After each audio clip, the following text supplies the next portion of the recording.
Assalamualaikum warahmatullahi wabarakatuh. Selamat pagi Bapak Ibu sekalian. Perkenalkan, nama saya Dr. Safira. Hari ini saya akan membagikan sedikit informasi mengenai suatu penyakit yaitu osteoporosis.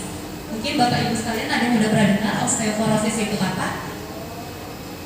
Ya, jadi osteoporosis ini atau mungkin bahasa awamnya adalah pengeroposan pada tulang yang merupakan suatu penyakit di mana terjadi pengurangan dari kepadatan tulang dalam tubuh kita. Jadi karena terjadi pengurangan kepadatan ini, maka seseorang beresiko untuk mengalami keretakan bahkan patah pada tulang. Jadi kalau misalnya pada keadaan yang normal, tulang kita secara alami akan mengalami perombakan dan pembentukan tulang baru secara dinamis. Jadi pada kasus osteoporosis ini terjadi ketidakseimbangan antara perombakan dari perombakan pada kasus osteoporosis terjadi ketidakseimbangan antara perombakan tulang yang lama dengan pembentukan dari tulang-tulang yang baru. Kemudian kerusakan pada tulang ini dia tidak terjadi secara tiba-tiba, namun terjadi secara progresif dalam beberapa tahun sebelumnya. Jadi berbeda dengan kasus-kasus pada misalnya seseorang mengalami kecelakaan dan terjadi patah tulang, berbeda dengan osteoporosis di mana kerusakan tulang ini sudah terjadi bertahun-tahun sebelumnya sampai menimbulkan gejala. Kemudian siapa saja sih yang beresiko untuk menderita osteoporosis? Yang pertama, semua orang yang berusia di atas 50 tahun beresiko untuk mengalami osteoporosis. Resiko ini 4 kali lebih besar dialami oleh wanita dibandingkan oleh pria. Kenapa? Karena pada wanita yang berusia di atas 50 tahun sebagian besar sudah memasuki masa menopause. Pada masa menopause ini terjadi penurunan dari hormon estrogen di dalam tubuh, di mana hormon estrogen ini dia berperan dalam pembentukan tulang-tulang baru. Jadi resiko osteoporosis ini lebih besar terjadi pada wanita-wanita yang sudah memasuki masa menopause. Selain itu, untuk faktor risiko lainnya adalah kurangnya aktivitas fisik. Jadi pada seseorang yang mungkin banyak berbaring lama, pada pasien-pasien lansia ataupun pada saat mudanya kurang olahraga atau aktivitas fisik, dia biasanya akan beresiko mengalami osteoporosis juga. Kemudian yang keempat, faktor resikonya adalah kurangnya paparan dari sinar matahari. Kita tahu sendiri sinar matahari berfungsi untuk mengaktifkan vitamin D yang ada di dalam tubuh. Vitamin D yang berada di bawah kulit kita ini baru bisa diaktifkan ketika terjadi paparan dari sinar matahari. Jadi ketika seseorang kurang mengalami paparan dari sinar matahari, maka vitamin D yang ada di dalam tubuh ini tidak bisa aktif dan membantu pembentukan tulang-tulang baru. Kemudian yang selanjutnya adalah kurangnya asupan kalsium.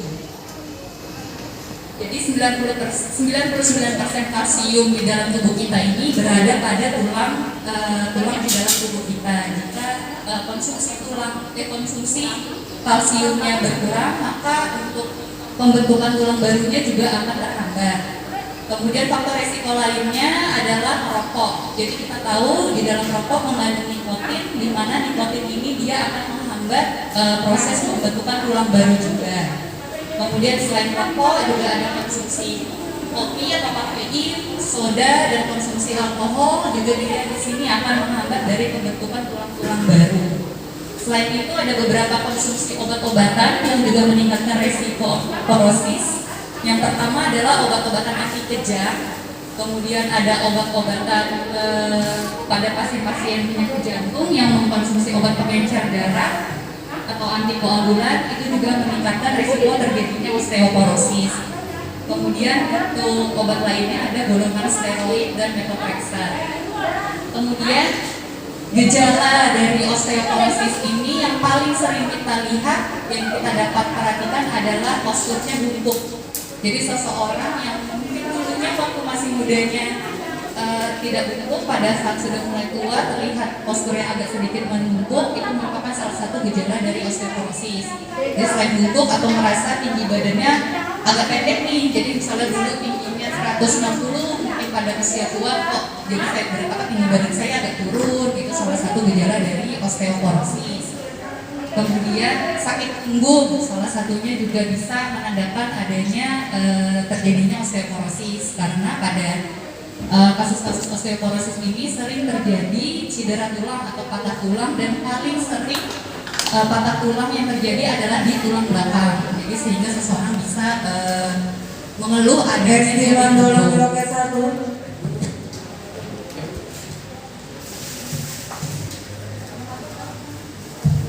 Kemudian untuk pencegahan dari osteoporosis ini ada apa aja sih? Yang pertama, yang paling penting dari proses pembentukan tulang itu terjadi pada masa janin, jadi pada masa-masa kehamilan. Jadi pada ibu-ibu hamil perlu diperhatikan nutrisi yang baik untuk janinnya, khususnya untuk kalsium dan vitamin D-nya.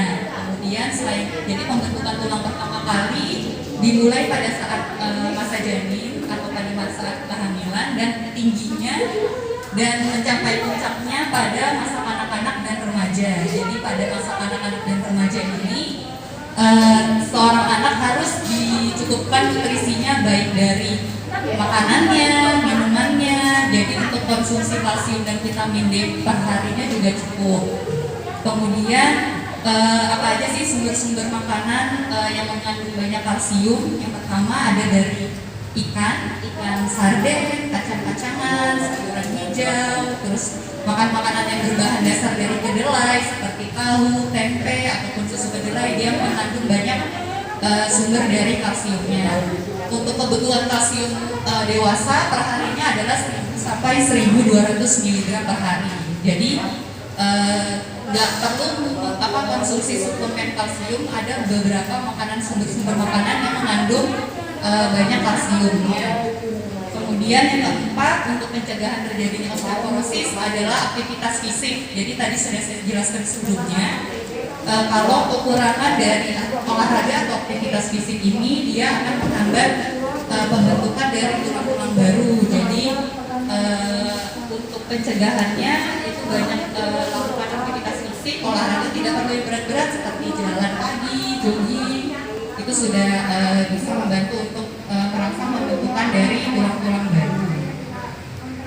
Kemudian yang kelima adalah cukup vitamin D dan sinar matahari. Jadi tadi sudah saya jelaskan juga, vitamin D di dalam tubuh dapat diaktifkan dengan adanya paparan dari sinar matahari. Jadi untuk seseorang dianjurkan untuk berjemur seminggu 3 kali pada jam maksimal jam 9 pagi. Jadi pada pagi hari dari matahari terbit sampai jam 9 pagi hanya sekitar 10 sampai 15 menit saja sudah cukup. Atau kalau misalnya mau berjemur pada sore hari di atas jam 4 sampai dengan matahari terbenam. Jadi dianjurkannya